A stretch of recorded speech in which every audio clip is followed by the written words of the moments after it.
Hi everyone, welcome to Global Leadership Platform for our Global Leadership Conversation 1. It's exciting to be with you again. I'm Adrian Groenewald, and I always have interesting guests from all over the world. This time someone all the way from Texas in the US, an expert that's been speaking across the globe about leadership and what could be the essence problem or challenge we face with this global leadership crisis. This is, of course, part of the Global Leadership Conversation 1 series, and we will soon have Conversation 2 and 3 and so on. I have with me Matthew Brandt. He's known as an accountability cop. He's got a strong law enforcement background, so that's very, very interesting. He's a professional keynote speaker and writer, and he's been speaking across the world about this very topic from how he sees it. So Matthew Brandt, very welcome. Right, thank you very much, Adrian. Appreciate it. Well, it's good to have you with us. Let's go with that first question. I'm excited to hear what you put at the top of the list. What is the most important quality or attribute we need to develop or awaken or improve in leaders if we are going to turn around this global leadership crisis? Absolutely. Well, obviously, I've kind of become known as the accountability cop because accountability to me is paramount. But I'm gonna break that out just a little bit, if I may. I actually break it up into three parts. I call them my 3 A's. Authority equals action equals accountability. And when we talk about, first of all, just authority real quick, authority comes in many different ways. As a law enforcement officer, I've got authority in the credentials that I have from our Congress. They give us certain professional authorities, authorities to make arrests, authorities to, carry weapons, do the things that legally, professionally, a person might do it. And every profession has that. Every profession has some professional authorities. An accountant has authority to do certain things. A banker has certain authorities to do certain things for the bank. But what we often forget to do is once folks move into leadership positions, that professional authority needs to become now the organizational's leadership authority. And what authorities do we give that brand new supervisor who Friday was doing great things as an accountant or a law enforcement officer or a firefighter, whatever, and now we're asking them to be a manager, a supervisor, a leader, but we don't tell them what authorities they have to actually carry that out. So that's the first part, authority. And then I go into the equal sign is very important because all three of these, I think, have to be in place together and not separately. The second one is action. We have to empower our new supervisors to take action. The reason we wanted them to become a supervisor is to lead, to manage, to oversee a group of people, whatever your organization is, and we have to empower them to take action. How many times have we seen, especially young supervisors or mid-level managers that have never been faced with something that is maybe difficult, maybe the termination of an employee or some serious counseling or something that's a little more difficult. We often see them come to the more senior people about how do I do this or what do I do? And we as global leaders have not done a very good job at teaching our young, newer supervisors how to actually take that action. They're going to make mistakes. We have to understand that. That's part of the growth of becoming a new leader. But if we don't allow them to make those mistakes, they're just going to continue to come to you, the senior leader, for all the answers. So action is a big piece. And then finally, the next equal sign going into accountability. Accountability, in my opinion, you always hear about accountability. People, hold them accountable. The CEO needs to be accountable. The president should be accountable. The CEO needs to be accountable. But it's always about punishment or something negative. In my opinion, accountability is about changing behavior. Simple, changing behavior. If we want to hold an employee accountable, we don't want to punish them, really. What I want to do is I want to change their behavior. They're doing something that is maybe not appropriate. It's not in line with the organization's values and morals. It's not part of their performance requirements. And so I want to change their behavior. I want to turn it from poor behavior into productive, positive accountability. To me, that's what accountability is about. I think we too often waste, especially as we move up the ladder, if you will, into more senior positions, we often waste extremely talented, educated, experienced leaders because we want to hold them accountable for absolutely every line item of every person below them. And I spent 10 years in the United States Navy, and the United States Navy does probably like most navies of most countries. The captain of the ship is ultimately responsible. Well, when the most junior guy that just came aboard ship, starts a fire in the engine room, it's not his fault because he didn't know what he was doing or he wasn't trained properly. It's the captain's fault, and the captain is removed from that command. I mean, quite often we do that along all business lines. I think we need to rethink that as global leaders, because we're throwing things out. We're throwing out years of experience, years of mentorship, years of leadership, oftentimes for poor mid-level and junior level supervisors that are not doing what we want them to do. So I kind of stretched it out there. I touched on 3 things that I think are extremely important. And I think it goes across the globe.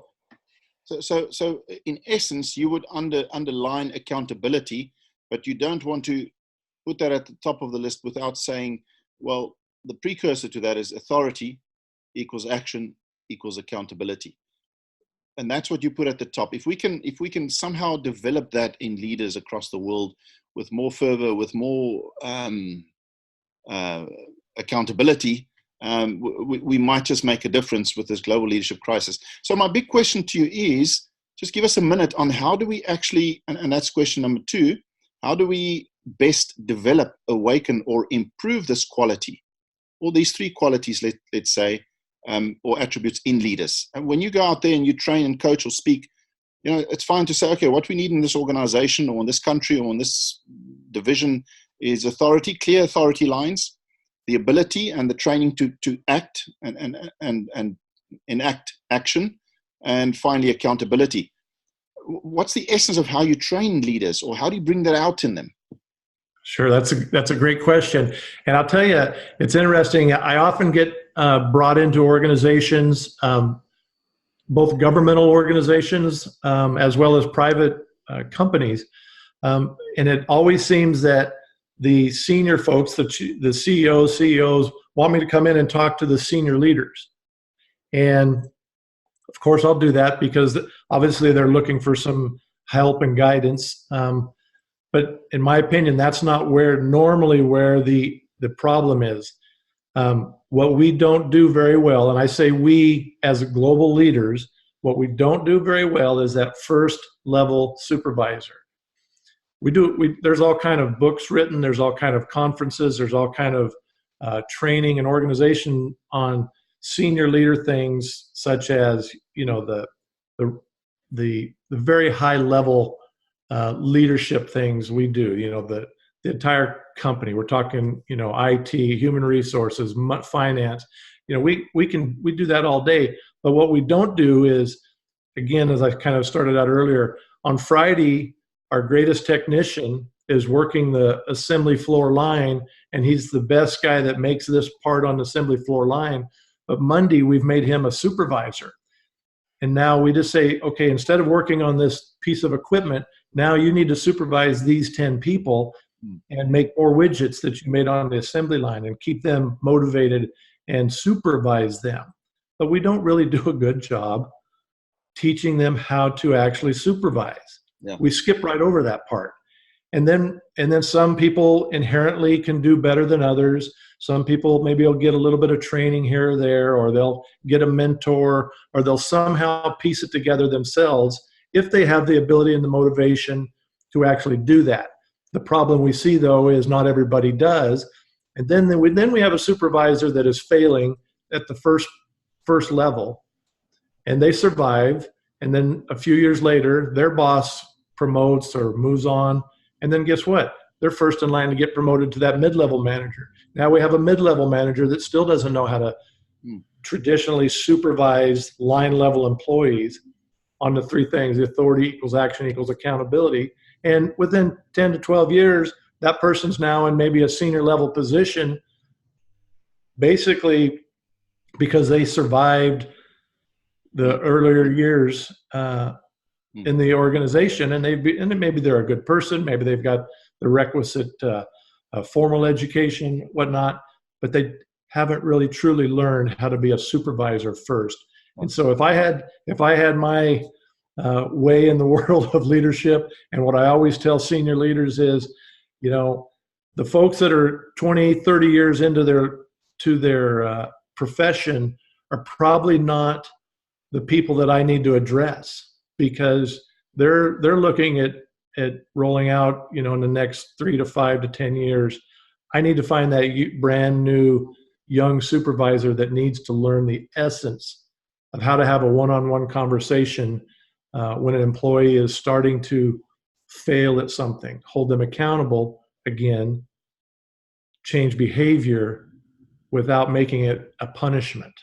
So absolutely start at the most junior level, teach people how to manage and oversee and supervise and motivate and promote their small teams before we make them responsible for big teams or bigger organizations or divisions or whatever, where when they fail there, they might actually run the organization into the ground to a complete failure. Let's let them fail with 4 people instead of 4,000. Yeah, but catch them where they can still be molded, where they want to learn, Absolutely. where they otherwise they walk that way in their leadership management style, and then 20 years later you're trying to make a 180-degree turn for them to change habits and come all the way this way, and it's not. Someone said to me it's a little bit of a diversion, but someone said to me one day, if at that point where someone have their first formal leadership role, we all know you can be a leader without formal roles and so on, but once you receive that first supervisory role, I have 10 people to now supervise.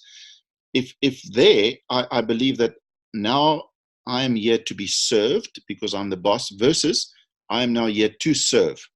What a 180-degree difference of attitude that is for someone right there. So for the next 10, 20 years, I believe because I'm the boss, I have a nicer office and people are here to serve me. And then one day the penny drops. How much damage have I done? Because I just didn't believe from that word go that I'm here to serve. That's exactly right.